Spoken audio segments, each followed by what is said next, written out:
Very good evening to all the panelists and attendees, and a good afternoon for everyone in India. I'm Khushi Javeri, the Education Consultant for Japan's Higher Education and the International Coordinator for the University of Tokyo India office. I'll be facilitating today's webinar, and with me we have Ms.Sakshi Verma as the sub-facilitator from the University of Tokyo India office team. We are here for the Global Network Project of Japan's Ministry of Education, Culture, Sports, Science and Technology. And this project is basically aimed at promoting Japan's higher education to students across the world. And the University of Tokyo India office team is responsible for promoting Japan's higher education in South Asia. Today, we'll give you insight into the student life in Japan and the English medium undergraduate, graduate, and doctoral programs offered at renowned Japanese universities. Our expert panelists will help you with any questions you have regarding Japan's higher education. So feel free to ask us questions in the Q&A portal, and we'll make sure that all your questions regarding Japan higher education is answered by our panelists. So panelists, a short notice, please make sure that you turn off your video and audio when you're not presenting, and feel free to share links of your university in the chat. So I hope today's webinar is beneficial for you. Students, once again, if you have any questions, please feel free to put it in the Q&A portal. And now I'll be sharing the agenda of today's webinar.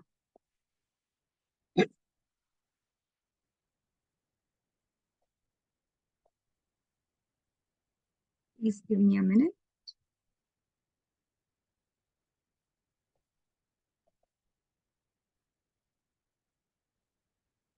I hope everyone can see my screen. So today I'll be talking about the flow of the webinar. First, we have an introduction by the University of Tokyo India office by Ms.Sakshi Roy, the Assistant Manager of U Tokyo India office team. Then we'll have a presentation by Study in Japan by Ms.Sakshi Verma from the U Tokyo India office team, followed by a presentation by the University of Hyogo by Professor Saddam from the School of Economics and Management. Then we'll have a presentation by the University of Fukui by Professor Asbar from the Faculty of Engineering. And lastly, we'll have a presentation by the Kyoto University of Advanced Science by Mr. Kyoshi Takeda, the International Office Director. So now, to commence the webinar, I'd like to request Ms. Sakshi Roy to introduce our initiatives. Thank you, Ms. Khushi, for the introduction. So, namaste, everyone. Welcome to this webinar. My name is Sakshi Roy, and I hope you all are doing well today.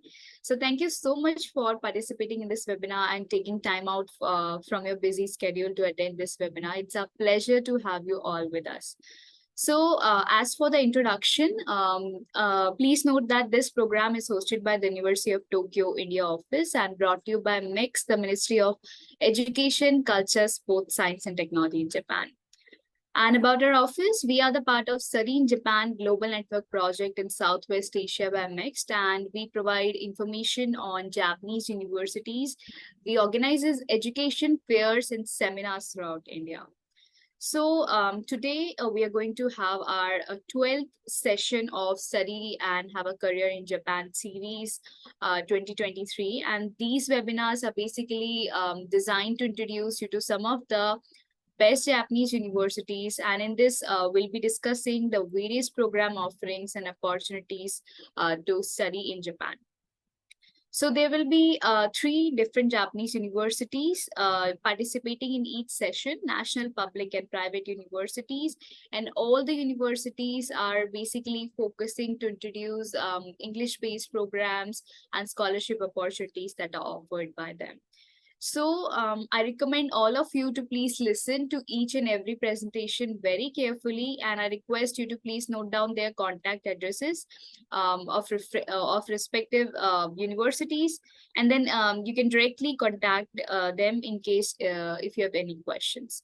So thank you so much for listening to me. Please enjoy today's session, and please don't forget to register for our next webinar. I am sure this webinar will be profitable and the next few hours will be fruitful to every one of you. Thank you so much. Thank you so much, Ms. Sakshi Roy, for the introduction. Share the agenda slide.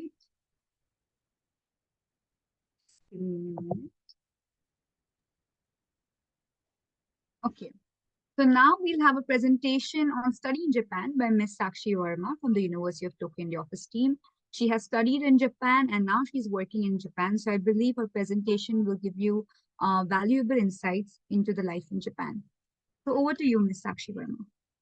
Thanks a lot, Kushi. Can I request Sakshi-san to please allow me to share my screen because somehow I think it got this. Oh, yeah. Thank you so much. Okay, I'll share my screen right away. Hope it's visible. Yes, it is. Thank you. Okay.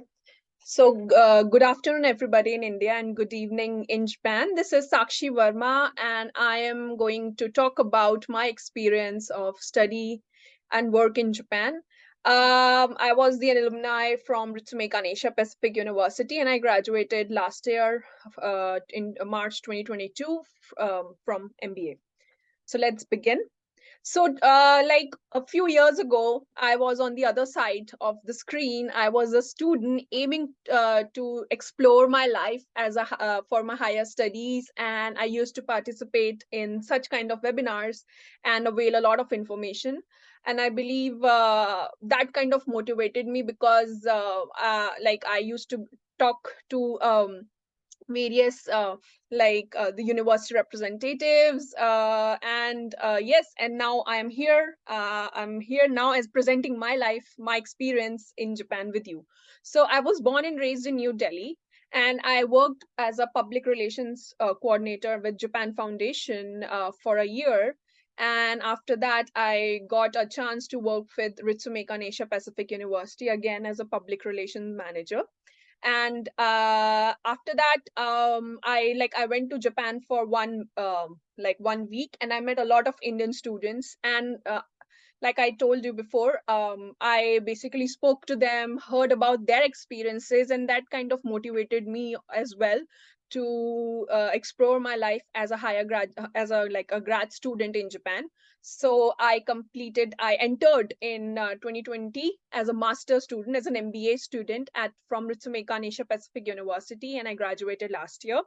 And currently, and after that, I worked for a year for an IT company, and then I switched over, and now I'm working as a PR consultant. And my main task is to do the promotion, do the media relations for Japanese government and the public entities in Japan and Tokyo, especially.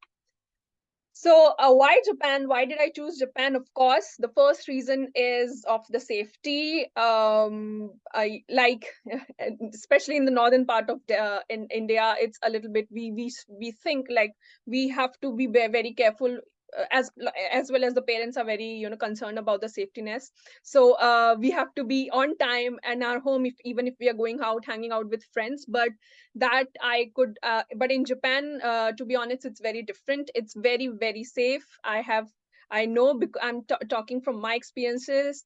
I can come late at any time. The trains are working, the cabs are working, so and people are very, very honest. So yes, safety is the number one issue.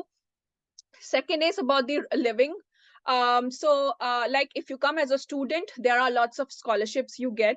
Not only government scholarships, but there are some private scholarships which you can avail, which I will talk about later. And then you can do part-time jobs. Living in Tokyo is a little bit expensive, but then the food and the accommodation, it kind of is manageable. So yeah. And then the third is about the health policies. So Japanese government covers 70% of your cost, and the rest 30 you need to give from your side. However, if you're a government scholar, that 30% is also covered for you. So of course it depends upon some conditions. So yes, the health policies is quite good. Third is about the public transport. Yes, the trains are very much on time. The buses are on time, so you have to be on time. That is a learning for me as well because I was never on time. So and I've had the bad experiences, so I can say that it's very punctual. Second is about the about the foreign. Sorry, I cannot see this. Yeah, about the job opportunities for foreign national. Yes, there are tons of job opportunities for the foreign nationals. Specifically, if you speak Japanese, there it ends up a lot of options for you. So yes, that's there. Now, I basically, since I studied in Ritsumeikan, so I chose Ritsumeikan because it's one of the Ritsumeikan APU because it's one of the most diverse universities. There are students coming from various countries. You meet them, you learn from their experiences, their culture, and you create a lot of connections. Second is there are lots of university supported programs and workshops. So apart from my apart from my academics, I was also focused on lots of curricular activities. There are tons of scholarships available, not only for Ritsumeikan. There are other all Japanese universities especially encourages you to come to Japan, and they give you in the form of scholarships. So do make a note of that. And then lastly, there are part-time jobs available. I was working as I was doing the social media for my university. I was working as an English teacher. I was doing a lots of simultaneously. I was doing a lot of part-time jobs, so that kind of helped me in my expenses. Apart from that, like as a MBA student, I had to be very like kind of focused on my studies as well. So I did a lot of case competitions.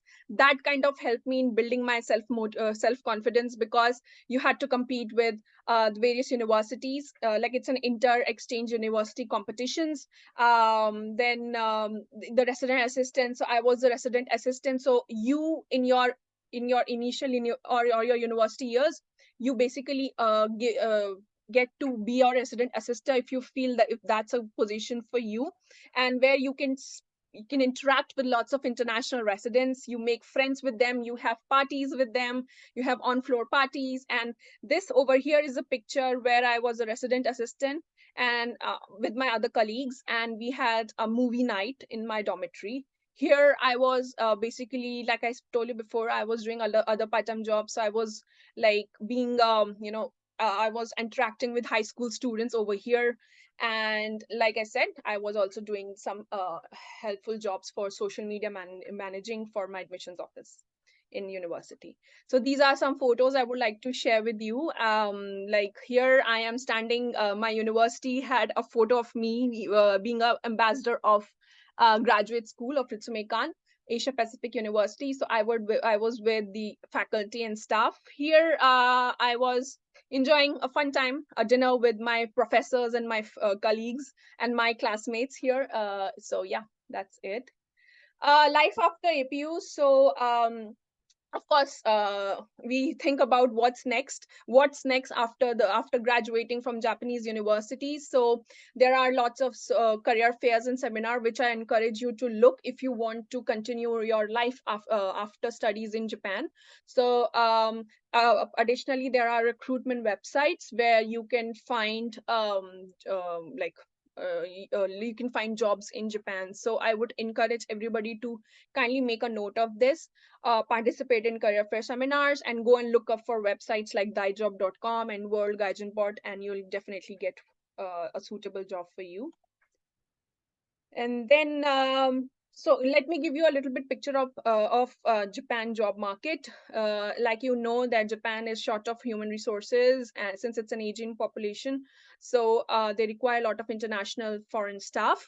You really need Japanese skills. However, certain fields like IT doesn't require you, if you have good enough IT skills, you doesn't require the Japanese language. However, you should learn a basic skill. I think the basic skill helps you survive in this country. So you should communicate in Japanese. I would encourage everybody to learn at least N2 until N2, since it's a requirement. Maintaining work-life balance is very important. So there's a myth that Japanese people work late. No, it's not. They never really encourage you to work till late. Maybe if you work if you work within your particular hours, that's it. That's how you should manage. You just complete your work, and then you should also enjoy your other life than work. So that's also important.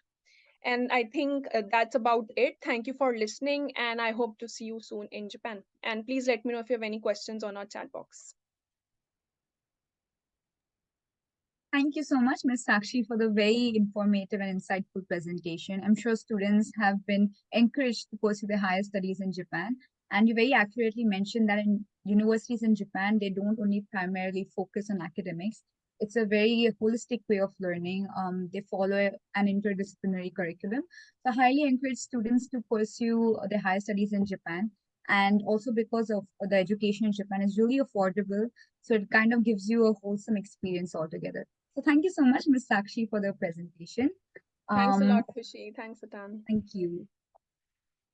I will share my agenda.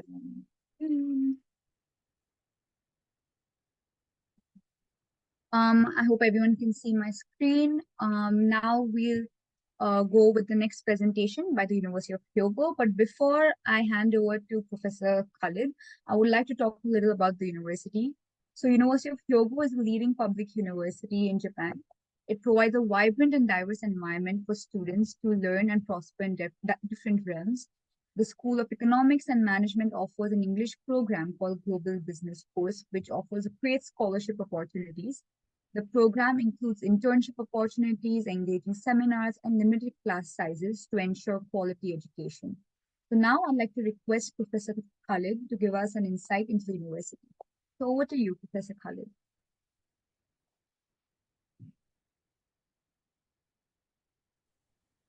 Thank you, Khushi. And can you hear me?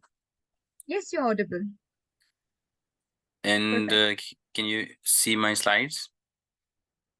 Yes, I can see your slides. Okay, I think now it's better. Now it's Okay. Thank you, University of Tokyo University in the Indian office. Thank you so much for the opportunity always. So I think we are doing it from I think 3 years, and I think the Indian office, Tokyo University Indian office, is really doing a great job in promoting the higher education in Japan, and also helping, of course, the international India, especially the Indian students. So my name is Saddam Khalid, and I am associate professor at University of Hyogo, Japan. So I did my PhD from Osaka University, and my specialization was entrepreneurship. So I teach entrepreneurship here at the University of Hyogo. And today I will be introducing you the Global Business Program, which is an undergraduate degree program that is taught in English. Okay, so I think I cannot move my slides, so wait.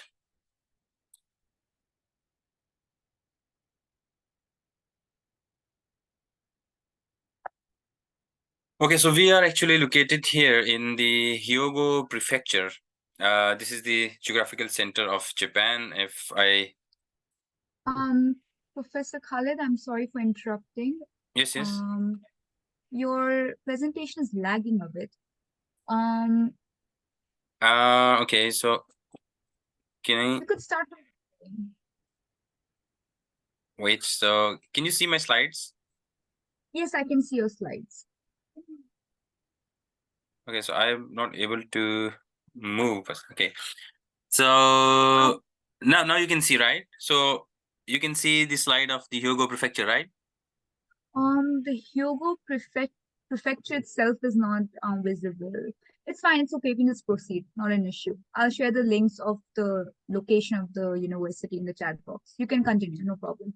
Okay, if not like full screen, then maybe we can have like, is it okay? For example, if you exit the full screen or something? At the moment, it's all right. I think it's like, again, sorry, wait. No problem. Please take your time. Okay, is it okay now? Just a second. Okay, yeah, you can just proceed. It's fine. No issues. Okay, Yeah. thank you. And this is basically the Hyogo Prefecture, and we are located here in Honshu Island, so one of the 4 famous islands in Japan. And this actually the whole region, this region is called as the Kansai area. And Kansai is actually famous for a number of reasons inside Japan. First, important, interesting reason for you is that there are like the top universities of Japan. They are located inside this region. For example, Osaka University, Kyoto University, University of Hyogo, Kobe University, Kwansei Gakuin University, Kansai University. So all these very top universities, they are located inside this region. Second interesting thing about this region is basically This is very famous for the tourism, and millions of tourists, they visit the Kansai region every year. And the third interesting thing about this region is basically some top the companies, Japanese international companies, their headquarters are also located inside this region. And also it's very famous, the tourist attraction place. You see that we have a lot of like ski resorts, and we have an Awaji Island, the very famous one. Then we have this the castle, the Himeji Castle, that's also located inside the Hyogo prefecture. And we are actually located here in this city, the Kobe city. And this is like one of the oldest port in Japan. And the Kobe city itself is a very, very international city. And more than 42,000 expatriates are living inside the Kobe city from almost like 132 different countries. So this city is very, very famous. And there are a lot of like big companies. They're also located here. It's a very, very international place. And you see here within the Kobe city, almost like 100 Asian like international companies, their Asian headquarters, they are located inside the Kobe region. Some of the famous are like the Oasis one, and this the Mitsubishi, the Kawasaki, Procter and Gamble, Dunlop, the Kobe Steel, the very famous companies. I think you already know about them, and their headquarters are also located inside the Kobe region. And this is our university, University of Hyogo, and this is one of the oldest universities in Japan. The public university is considered as one of the first public universities in Japan, founded in almost 1929. And we have 6 undergraduate schools, 9 graduate schools, affiliated research institutes, 5 affiliated research institutes, and the 9 campuses. And this is our campus, the campus of Commerce, Kobe Commerce Campus. And this is basically the School of Economics and Management, which I'm going to introduce today. We have this School of Economics and Management that is located inside the Kobe city.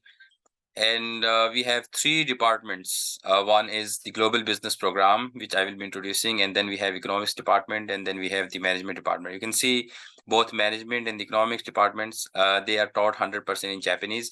So we have 280 students per year from these in these departments. But if you are fluent in Japanese, of course, you can apply in these courses. But this course, the Global Business Program, so that is taught 100% in English, and we have intake of 80 students every year. And we select 30 international students, 30 to 40 international students per year in this Global Business Program. And this program is now very popular inside and outside the Japan, because we have a lot of like the international students, and of course there are like very interesting perks that are associated with this program.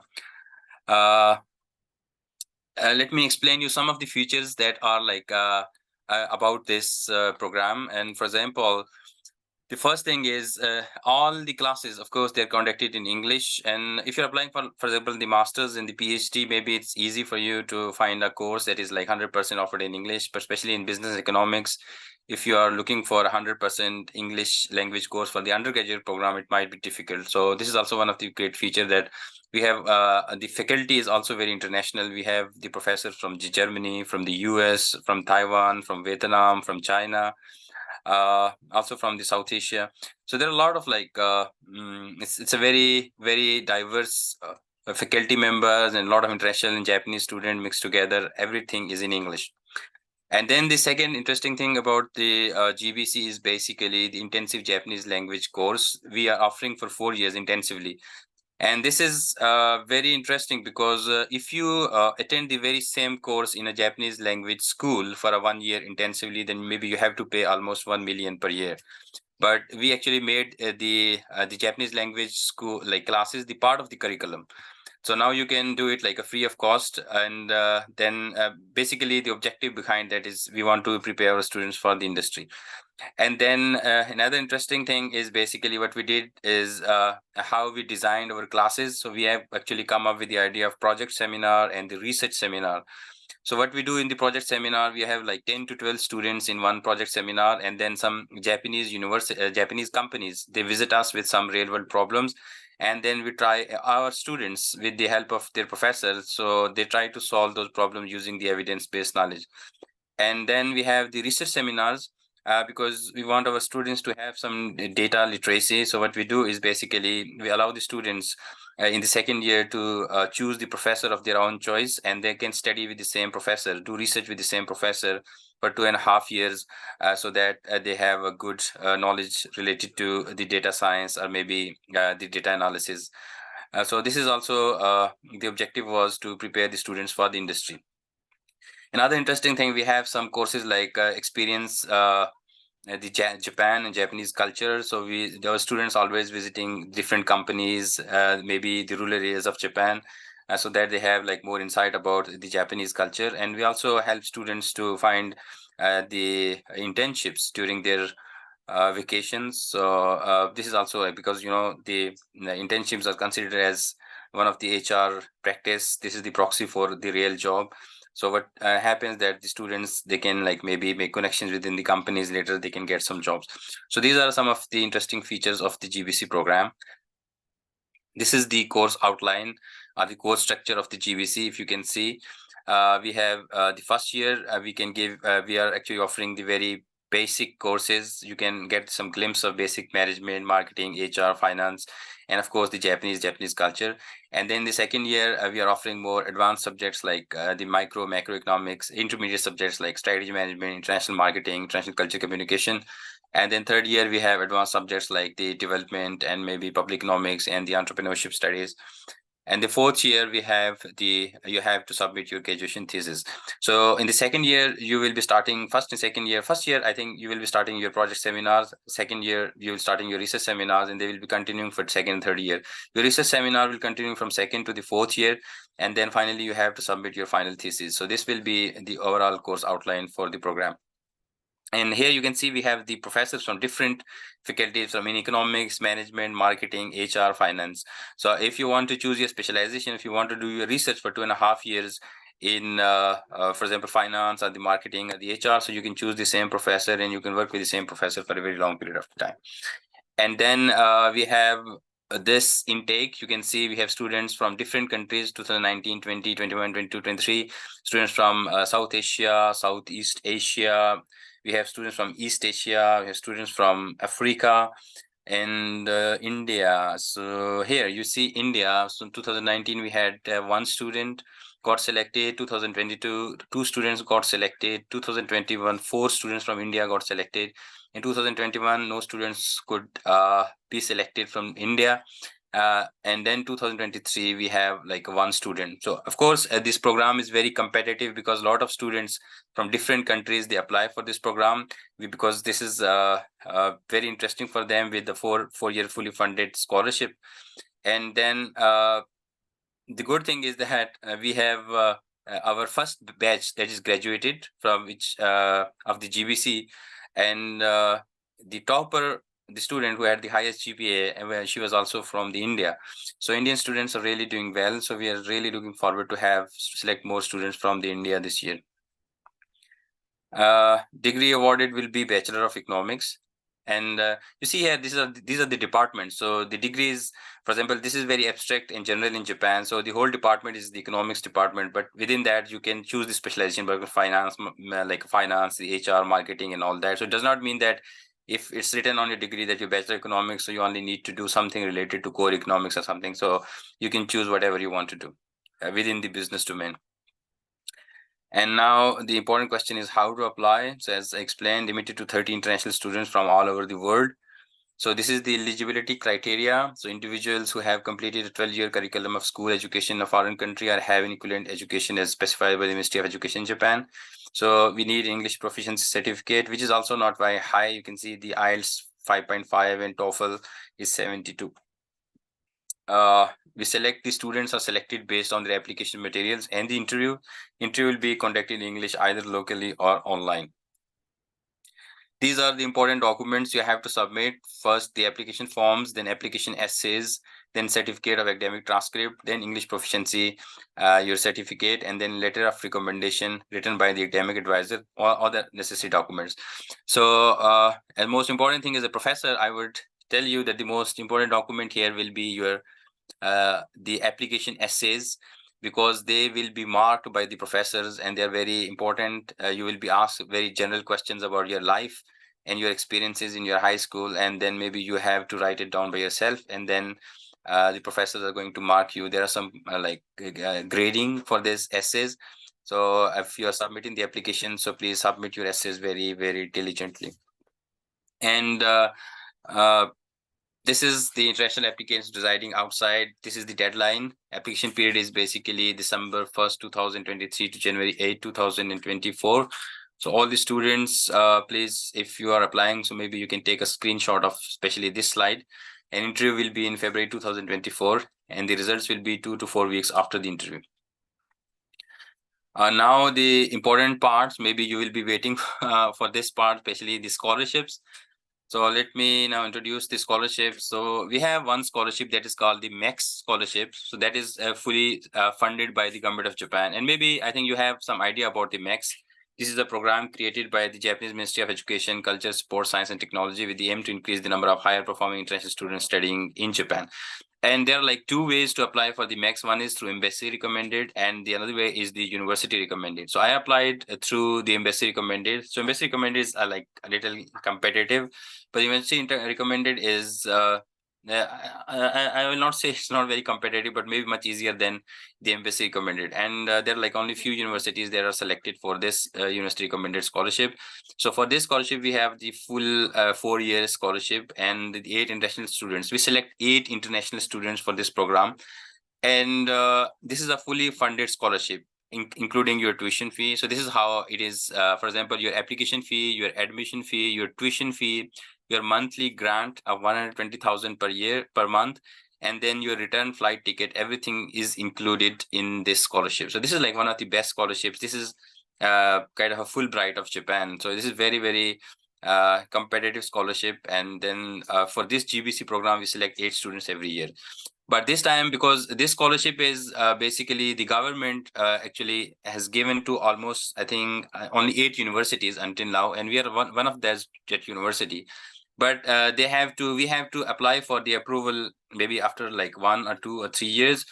So this year we already applied for the approval. So our approval is likely to happen in December.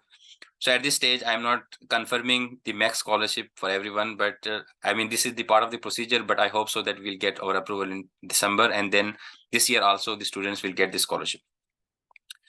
And how to apply for the max. So you take the GBC exam, then we have the first screening for the max, then we have the second screening, and then we have the 8 internal candidates for the max got selected based on the interviews by the professors, and then the final recommendation is done by the government. So this is like how the max is going to work. And let's suppose if you are not, you could not get the max scholarship, then we have another scholarship for you. And that is basically, this is for all the students. For all the students means that all those students who will be selected, all the 30 students who will be selected for the GBC. So the university itself is giving the subsidy, and we are offering a 50% tuition fee exemption. And if you see here, the first year, second year, third year, so you see the total tuition fee is basically maybe $2,000 in first year after 50% exemption, and then maybe $4,000 USD in a second to fourth year, and then $2,000. And for the total 4 year, this is just 8,240 after 50% exemption. I think this is the very same tuition fee in maybe Indian universities. So I think this is like a very, very low tuition fee. And then I think if you cannot get the max scholarship, of course you should be applying for the max first. Your priority should be max. If you could not get the max, then maybe you can apply for this one. This is like, if you are selected, you will be getting this one 50% exemption, and then you have to manage the 50% by yourself. And some students I have seen, they are managing also by the part-time jobs, and also their parents are supporting them. So it depends on how you are going to manage. Then once you become the student at the university, so there are like other universities, we have some MOUs, understanding with the companies within the Japan. So you can also apply for those scholarships, but these scholarships you can get only if you are a student. So maybe if you are a max, if you could not the max, you could not get the max scholarship, but you enrolled as like a 50% exemption student. And after that, maybe there are some other scholarships that are available. So based on your GPA and maybe your academic credentials, so university can recommend for this kind of the other scholarships for you also. I think there's a lot of opportunities. As a student also, I have seen that once you're a student, then there are a lot of opportunities within the Japanese universities. This is the typical admission fee and the application fee. And if you are a max student, of course you will be getting 120,000 yen per month. So I think you can manage your like everything, dormitory expenses and all that. But if you could not get the max, then maybe you have to pay, not maybe, certainly you have to pay 30,000 yen per month.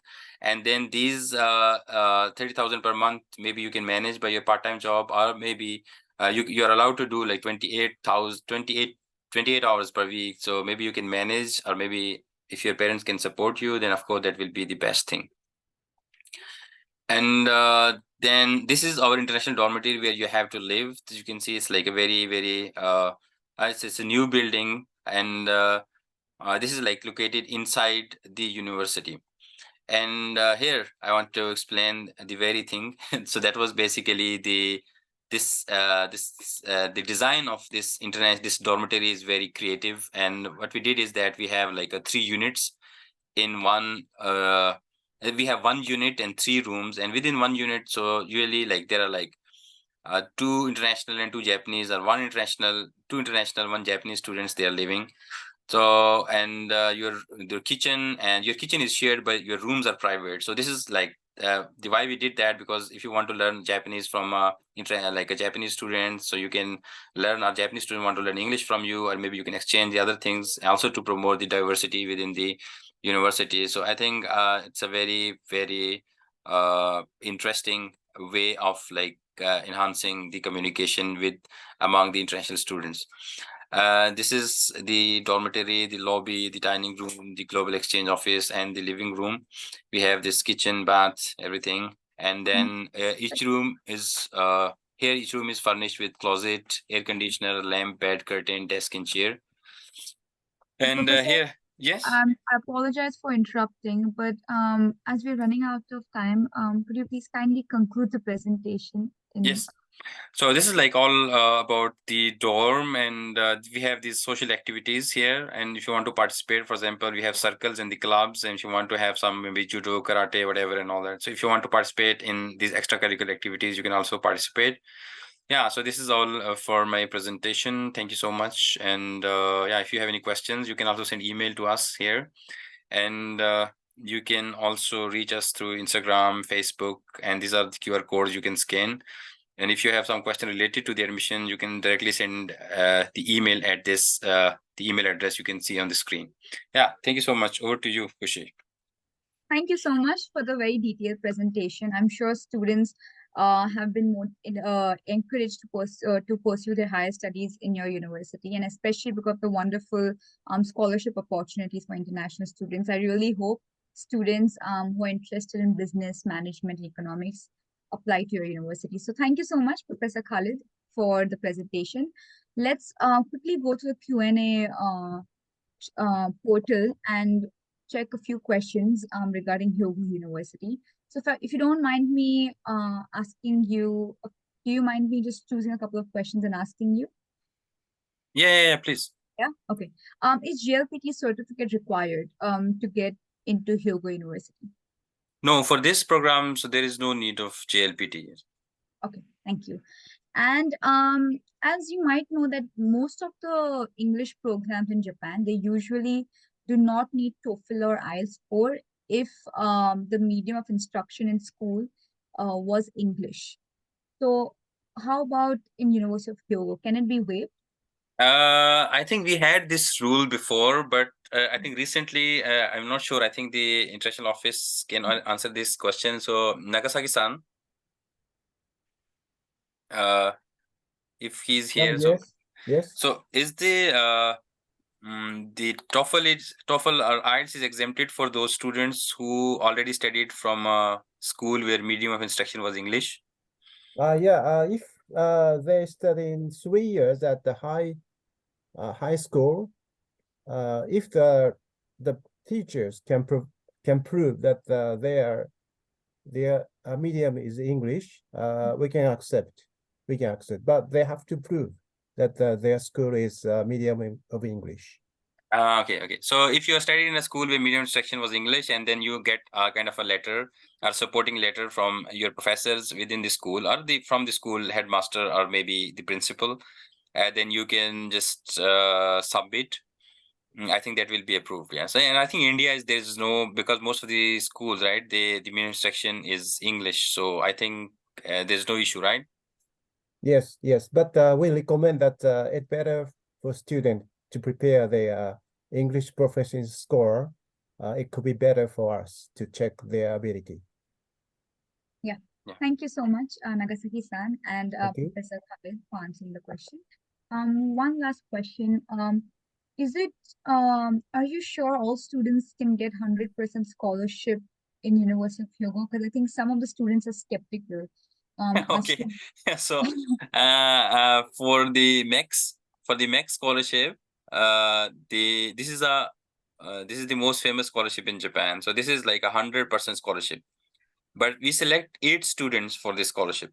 So if the MEX scholarship is approved this year, so of course we are going to select, and this is like everything is covered, and you are even getting a stipend for this scholarship. For example, every month, and then you can pay for your for example, living expenses, and also for the dorm expenses and all that, right? So I think there's no problem. And for the second one they introduced, that is basically the 50% scholarship. So 50% we are offering, and 50% you have to manage by yourself. Thank you. And is SAT required? SATs or the ACTs? Would it strengthen the No, application? no, we don't require SAT exam for the Okay. undergrad. Yes, admission. Yes. I think there's still many questions in the Q&A portal, so you could go ahead and answer them. As we're running out of time, we'll have to go to the next presentation. But thank you so much, Professor Khalid, for the presentation. Thank you. And Thank you. please feel free to answer questions in the Q&A portal. Okay. Thank you. You're welcome. Thank you. Thank you. And for all the students, I would recommend you to take the IELTS or the TOEFL test, because it will strengthen your application. Even if you have done your medium of instruction in English, if you submit TOEFL or the IELTS scores, it will certainly strengthen your application. So if your scores are good, submit them. And if you're not really satisfied with your scores, then maybe you could. It depends on you whether you want or you not want to submit. But I would highly recommend you to take the TOEFL or the IELTS test so that your application stands out in front of the admissions office. So to the next presentation now. Okay. So now we'll have a presentation by the University of Fukui. So Fukui University is an esteemed national university in Japan. It implements world-class education, and the professors ensure the growth of students by constantly supporting them with all the projects and research that they are doing. Its diverse learning environment has proved to broaden students' perspective, and the job prospects are very wide for students graduating from their programs. They have English masters and PhD programs in engineering and medical science. So now I'd like to request Professor Asbar to give us an insight into the university. Yes, hello. Is it okay to share my screen now? Yes, please go ahead. Okay.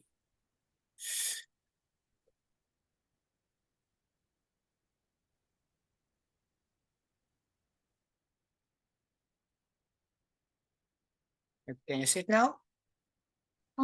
I cannot see your presentation yet. Just a minute. Yes, now I can see your presentation. You could go ahead. Okay. So, Thank you. okay.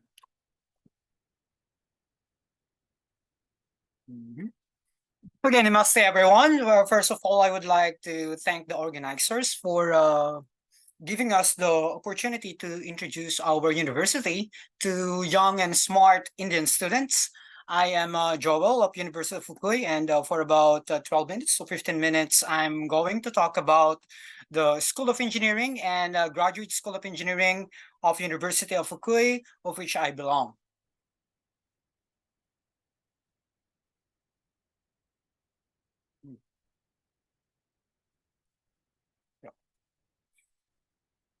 Okay, so where's Fukui? Fukui Prefecture is located strategically in the center of Japan, in the heart of Japan. and it is easily accessible from Kyoto, Osaka, Nagoya. And next year, we are going to have a bullet train station here in Fukui, making Tokyo accessible for less than 3 hours. Being at the heart of Japan, 4 seasons are well-defined in Fukui. Today, it is a rainy autumn day, but we have a very pleasant temperature for next week, as you can see here, according to the weather forecast. This is a photo of Kariko Miki Pond in Ono City, Fukui, during autumn. So autumn here in Fukui is really beautiful. Well, other places of interest in Fukui includes the Ono Castle, which is a real-life castle in the sky.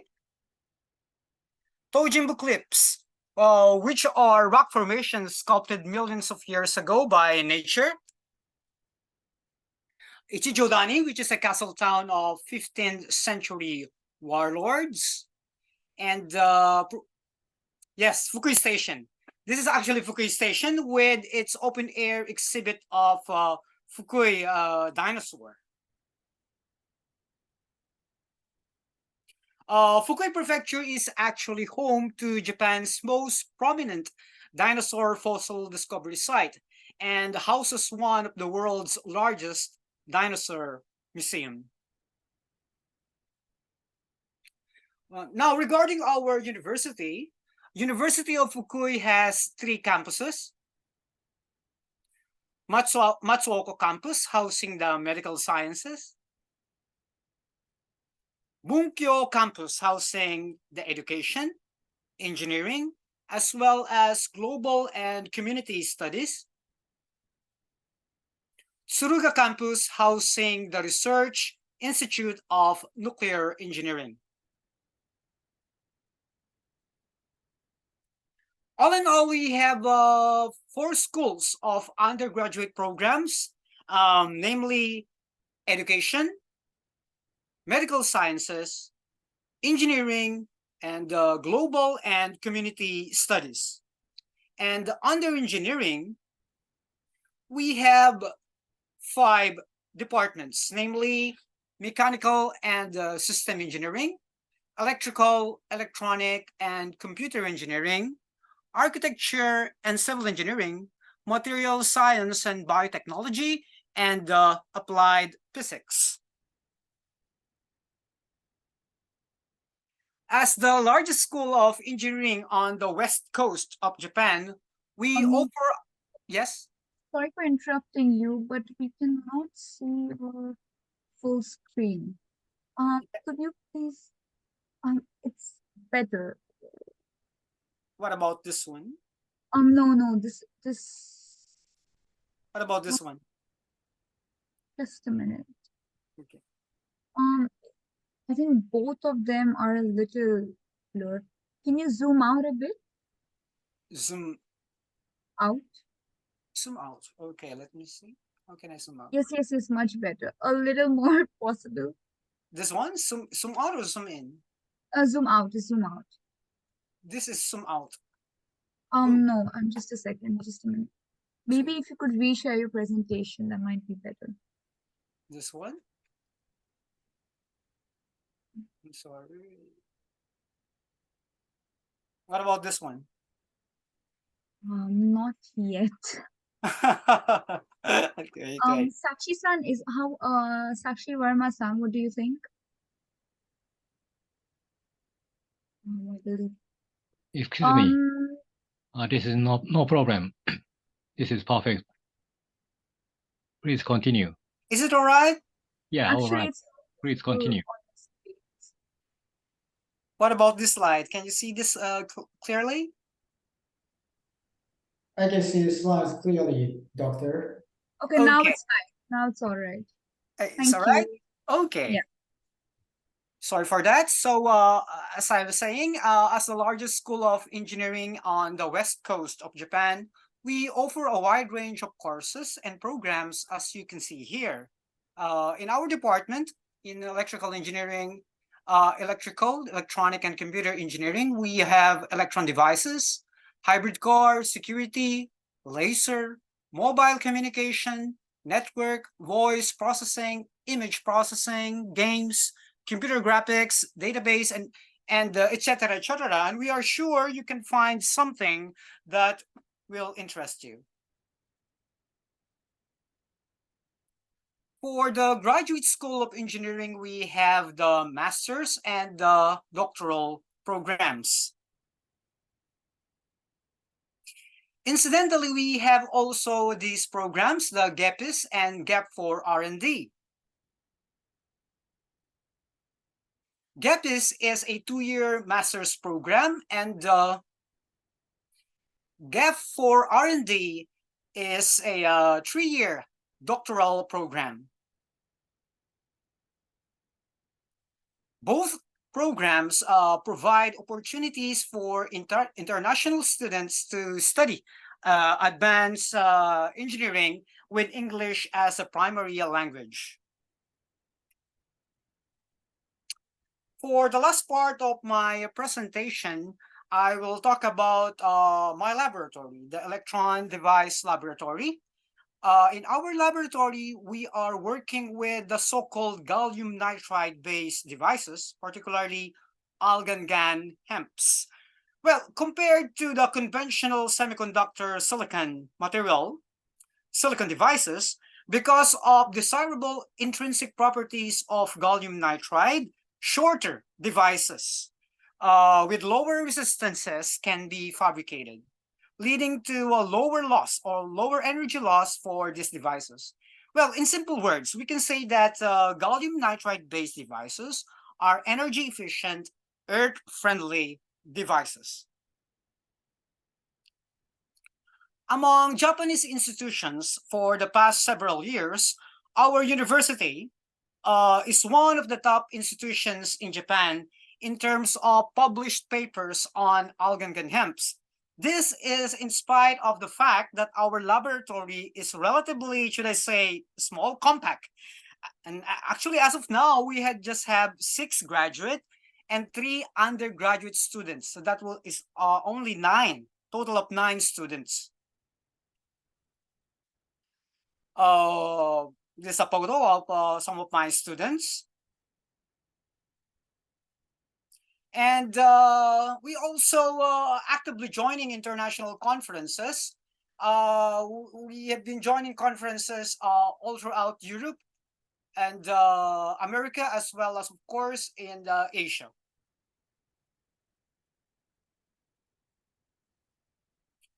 This slide shows our latest 3 papers on IEEE with our collaborators and from Indian Institute of Technology, Roorkee, Professor Biplab Sarkar.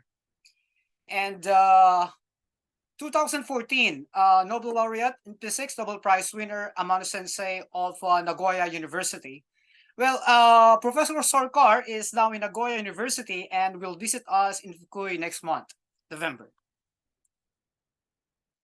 Lastly, I would like to show some facts and figures about Fukui Prefecture and University of Fukui. Well, according to the results of the National Happiness Index, Fukui Prefecture has remained Japan's happiest prefecture. Well, meanwhile, University of Fukui has overall satisfaction rating of over 90% according to our exchange students. And as for the career path, half of our foreign student graduates either pursues higher education or settles for a job in Japan. Well, this ends my presentation, and thank you all for listening. If you have questions regarding scholarships and other details, I believe Ms. Malcolm will be very glad to answer your questions. Thank you very much. Thank you so much, Professor Aspar, for the informative presentation. Most of the questions have been answered in the Q&A portal, but as we have a decent amount of time, would you mind if I ask you a couple of questions? Yes, of course. Okay. Firstly, are there any PhD programs in chemistry at the university? Malcolm さん、じゃあお願いします。Malcolm さん、いらっしゃいますか？ So you are asking about chemistry, right? Yes, I believe yes. There's okay.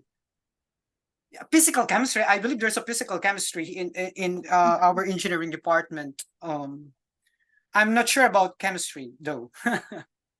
Okay, no problem. Next question would hi, Marcus-san. Yes. So as Professor Asbel explained, we have this doctoral program in English called GAP for R&D, and there is one major that you can focus on the chemistry. I see. So yeah, you can apply for GAP for R&D. Thank you. Thank you. Ms. Welcome. Thank you so much, Eiko-san.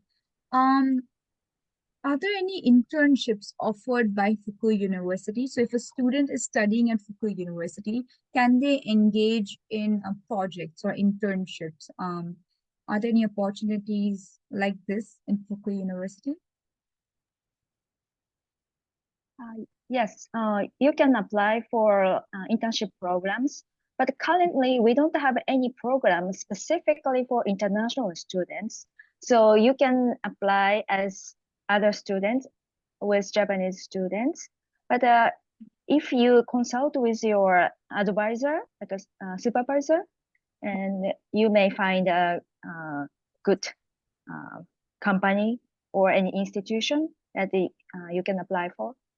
There's an opportunity for internship. Okay, thank you.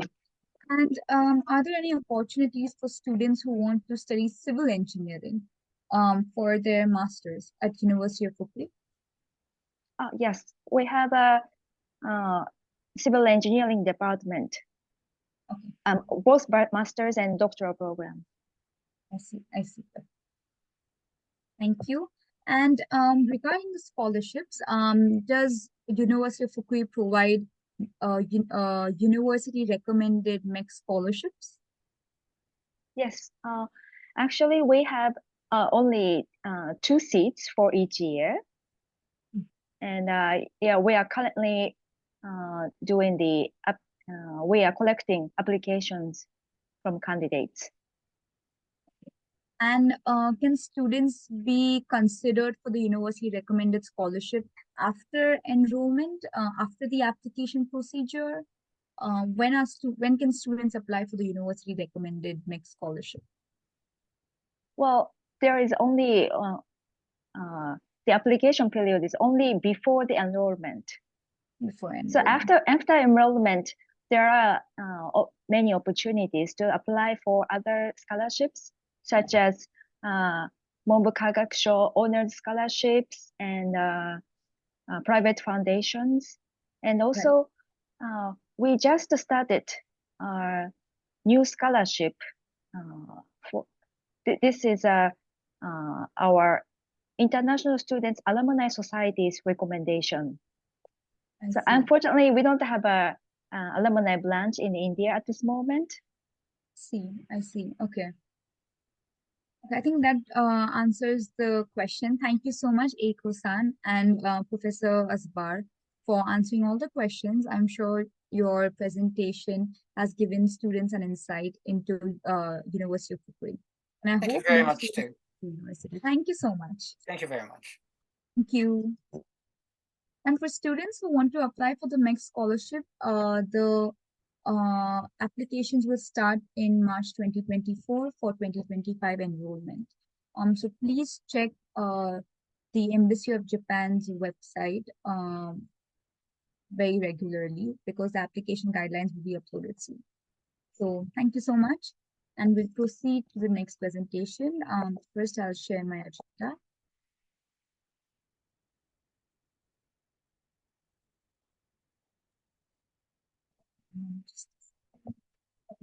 So now we have KUAS, the Kyoto University of Advanced Science. It is an eminent private university with an all-English engineering program that is very well acclaimed owing to its remarkable contributions in advancing technologies. One of the most powerful CEOs of Japan, Mr. Nagamori Shigenobu, founded the Faculty of Engineering to create a new generation of smart engineers that work in different sectors of Japan. And now the good news is the university is opening more faculties, like economics and many more that Takeda-san will be explaining. So stay tuned. And now I'd like to request Mr. Takeda to give us an insight into the university. So over to you, Mr. Takeda. Thank you. Namaste, everyone, and thank you very much, and Kushi-san, and a kind introduction about me to everyone today. Just give me a few seconds so that I can upload my slides today. Kushi-san, do you mind if I ask you, is it audible and also? Yes, yes. Sure, I can hear you perfectly. Thank you.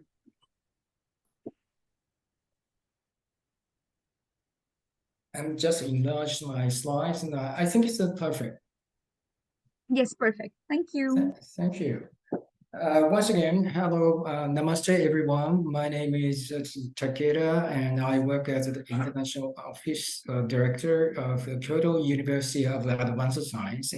And I'm very pleased to talk about our exciting engineering program.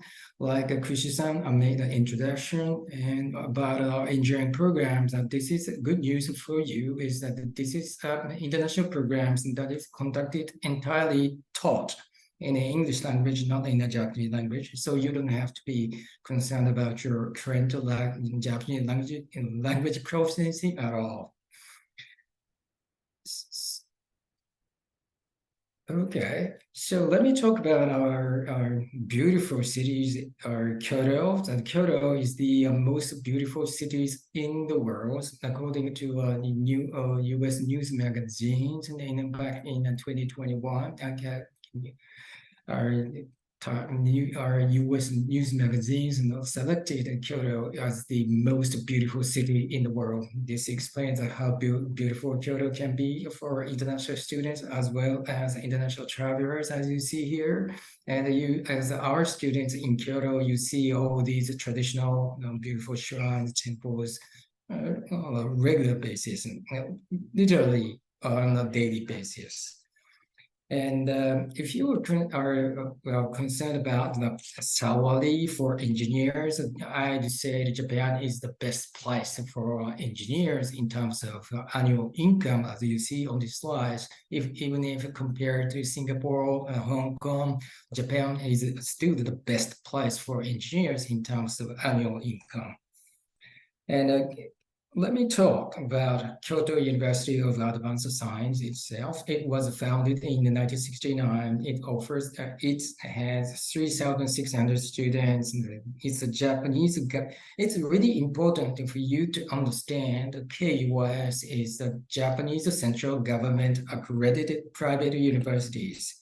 Means that in the engineering degree you earn with us at KUS can be converted to what can be transferred to any institutions around the world, whether it's in UK, US, in India, in Bangladesh, in Germany, anywhere in the world, as our degrees as an international recognized degree.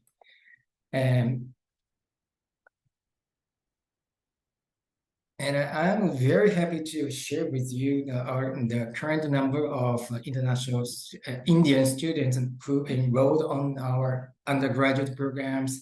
Back in 2021, we only started with 3 Indian students. But next year, 2022, the number shot up to as many as 10 students. And just recently, we had our newest group of Indian students who enrolled in September 2023, which was 7 Indian students. So I hope that this will be a great encouragement for you if you will start thinking about Japan as your college destination to earn a degree in the fields of engineering. As you see, KUS has already a lot of Indian students who enrolled on its program. And one of them, Abhiraj, he went to a DPS, and he has achieved 93% in CBSE. Because of this outstanding academic achievement, he are actually offered a place at such prestigious universities Alberta in Canada with 50% tuition reduction, but he really liked our unique curriculum in the fields of engineering. He eventually chose KUS over the other schools. And another Indian student, Nishta Ranadibe, she actually born in Mumbai and grew up in Mumbai, but she migrated to in the United States. And she was also academically outstanding student, and she had admission in Virginia Tech or Hokkaido University, which is one of the most prestigious university in Japan, but she declined all these great offers from great universities in order to come to KUS, as she also liked our unique curriculum. So let me talk specifically about what exactly we do on our exciting engineering program.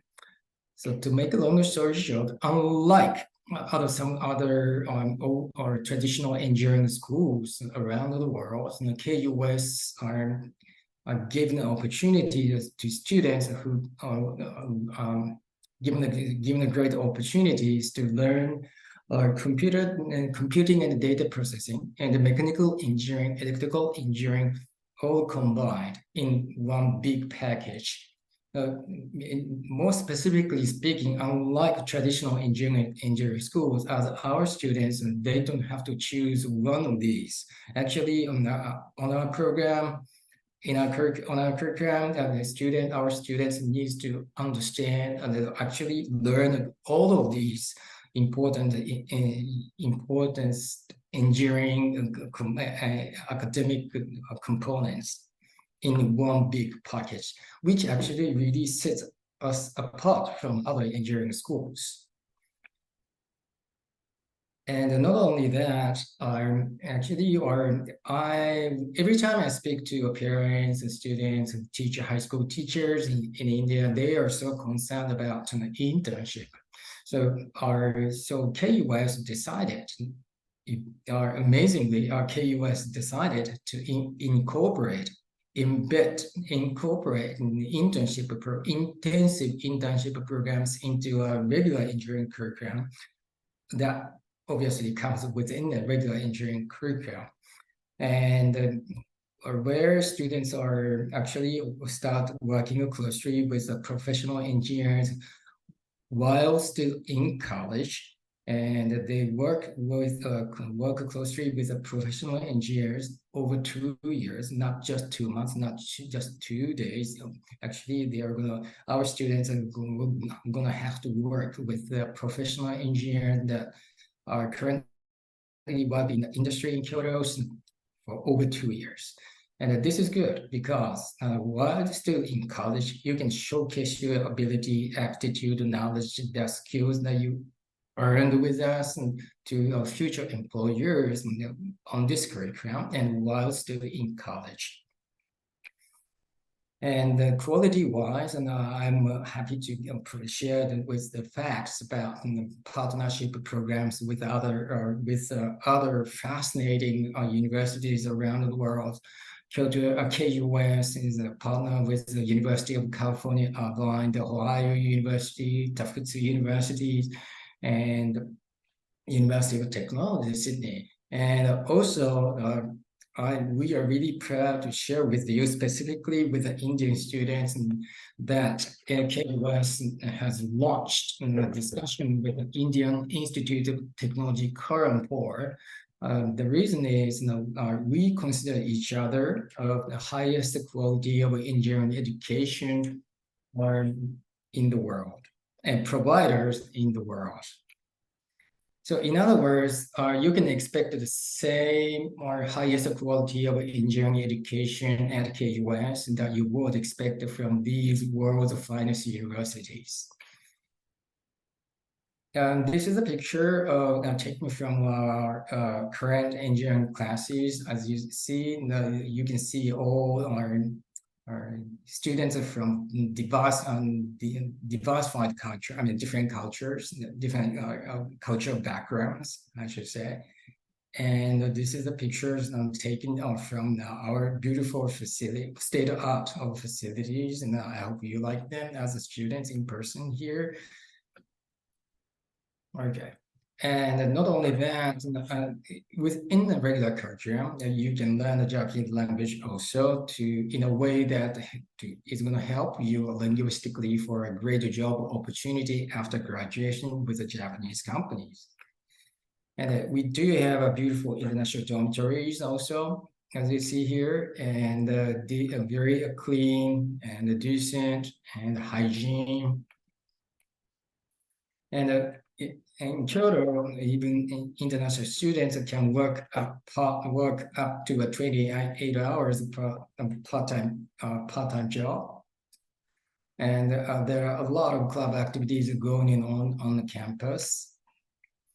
And good news is the KUS tuition is only $11,800 per year on average. We run this program for 4 years, not 3 years, by the way, for your information.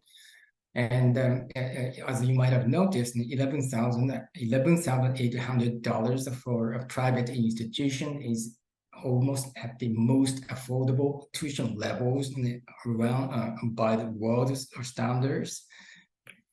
And the cost of living is also very competitive. It's only $846, including our accommodation, food, personal expenses, and which really are considered to be the most affordable levels by world standards of cost of living. I'm talking about this just in comparison with institutions or provisions like in the UK, in the US, in Australia. So when it comes to applications, there are only 2 steps for you to take to apply for KUS. Easy. Step 1, apply online, means that all you have to do is upload required documents. Into our application portal site, and if you are requested, and you have to sit with professors for an interview as a part of our admission reviewing process online, and these are only 2 steps for you to take that you need to take in your application procedures and onto a KUS engineering program. And the minimum requirements is you are expected to have learned physics and math before you apply to our programs, which is relevant, really math and physics and really relevant coursework for more advanced coursework in the fields of engineering. And TOEFL, if you have been taught in English language as an instructional medium for more than 3 years in your high school or post-secondary schools, you also have to provide us TOEFL IBT or IELTS, Duolingo as your English proficiency or test scores. And these are the application documents that you'll be required to upload, which really are straightforward. And because this is a typical set of application required application documents required any institutions around the world. And for example, in the US, and an ID photo, it comes ID photo, application essay, transcripts, certificates of graduation. And you can also, you can use CBSE, ICSE, IB state board results to apply for KUS. Now, if you have, and also number 6, the evidence of English proficiency, as I touched upon quite a while ago. And number 7, 1 letter of recommendation. Number 8, passport copy. And when it comes to our exam results options, in terms of Indian or international standardized, regional standardized test. And if you are on the CBSE or International Baccalaureate or A-level curriculum, that probably you can ask your predicted results from your teachers, and they can issue you or predicted results in all these international standardized tests, and you can use it to apply for KUS straight away. But if you happen to be on the curriculum in ICSE or state board, I don't think you are allowed, you have access to a predicted results scores now.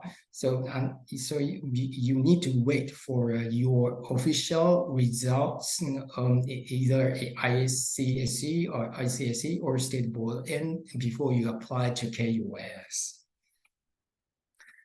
We ran this, like I said, our tuition levels as the most affordable levels by world standards.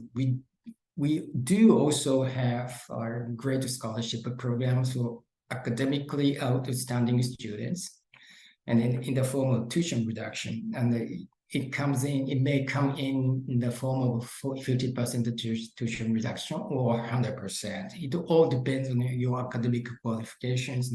Also, that you need to keep in mind that you need to compete with highly qualified students from around the world in the competition for scholarship, for this scholarship. Here's the criteria scholarship, our scholarship and admission, or we take a look at every single factor about you, or taking into a consideration like overall strong GPA, good track record of physics, math, notable exam results are like IB, A-level, or CBSE, or strong essay, great interview, performance, recommendation letter specific for KUS. There are three multiple windows for applications, and if you are really interested, you are now you can take a screenshot of this page, because the really important information for you are important and timeline application important timelines. I'll pause here. You can take a screenshot now. Okay, let me proceed. So our program is highly modernized and world standard quality. And if you remember, we incorporate strong internship programs into our regular curriculum so that you can prepare yourself for a great job prospects. And all classes are conducted in English. And opportunities to, you can have the opportunity to learn the Japanese language also. And two more announcements. And by building on the big success of our international engineering programs, we decided to launch two more international programs. One is the bioenvironmental sciences, and also the other one is the business administration. We're going to take an application from October next year and 2024, as we're going to launch these programs in 2025. So if you are interested, or if you happen to have friends, classmates who are interested in business administration or bioenvironmental sciences, you can refer these programs to them. And if you want to be connected with KUS and our engineering or business programs or bioenvironmental sciences, or you can also connect with us on our Facebook. If you're interested, you can take a screenshot of this as well.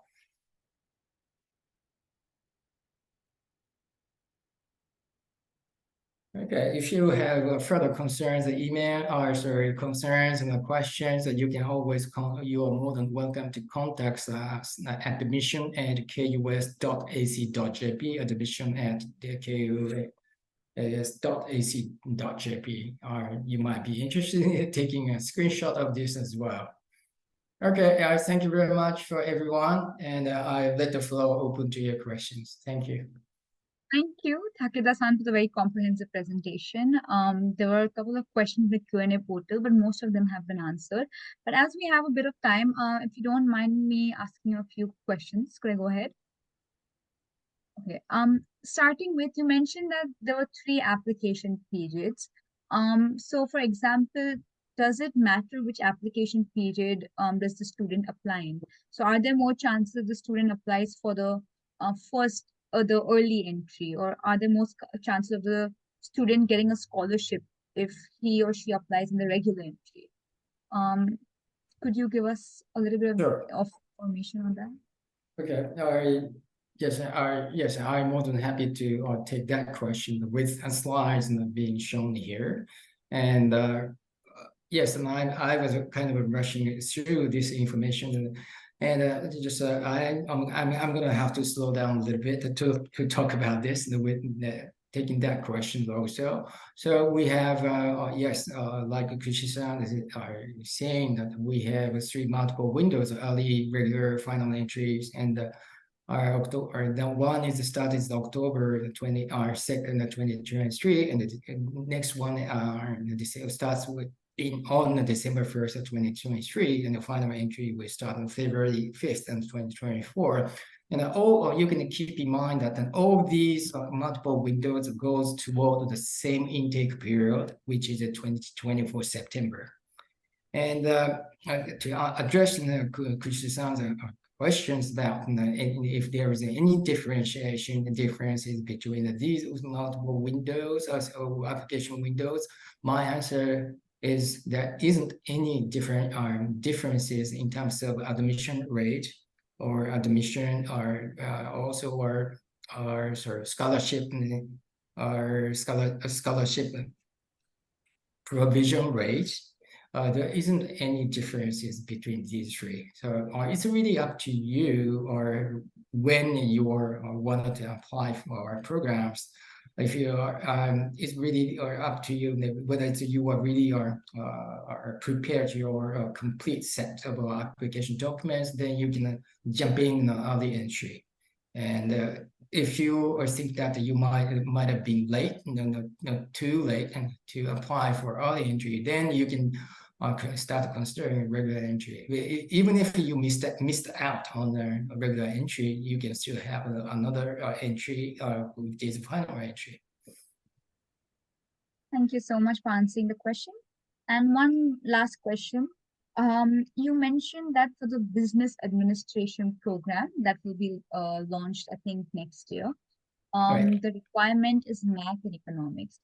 What if there are students who have taken math and business? Would that be okay? Because it mentions global business and economics. So if a student has taken business instead of economics, would that be okay? Okay. No. Yes, no issues at all.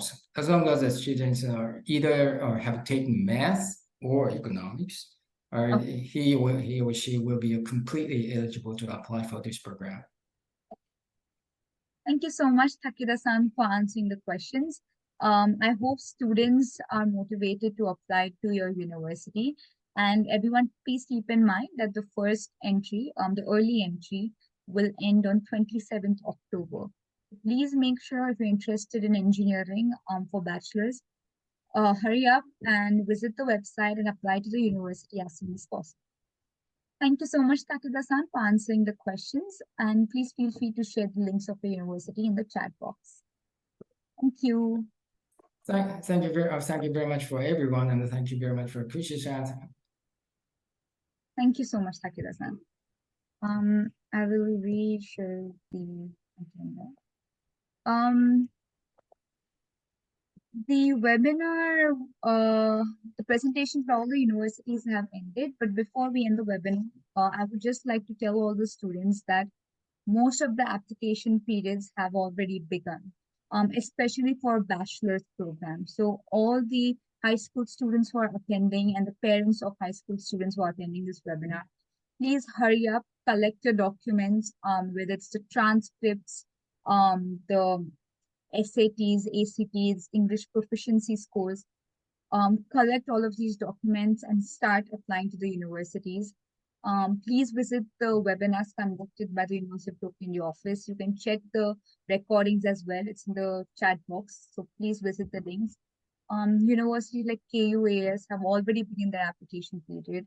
So I'd highly recommend you to start applying to these universities and look into the options that are there, whether you're interested in business, economics, engineering. Japan has all sorts of programs. The only difficulty is looking for these programs. So that's why we have this platform through which universities come, present, talk a little about their programs so that you get an insight into where to apply, when to apply, and how to apply. So please please register for our upcoming webinars. I have shared the links in the Q&A board in the chat box, and start collecting your documents. For students interested in masters, you still have time. Most of the application periods begin in December, but start preparing your documents as soon as possible.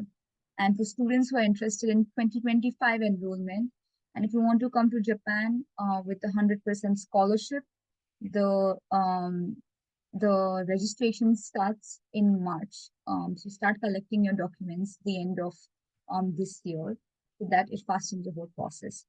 And most of the students do not need to take TOEFL or IELTS, but take it. It will help your application. So feel free to contact University of Tokyo if you have any questions, or the admissions office. The admissions office in Japan are saviors for your application process. Any difficulty, any question, you're just one email away. Write an email to them and you'll receive a reply from them within 3 days. So hurry up and email the admissions office, and also register for upcoming webinars. Thank you so much for joining the consultation of the webinar today. And I'll be sharing my agenda slide once again. Please scan the QR code and register for the upcoming webinars.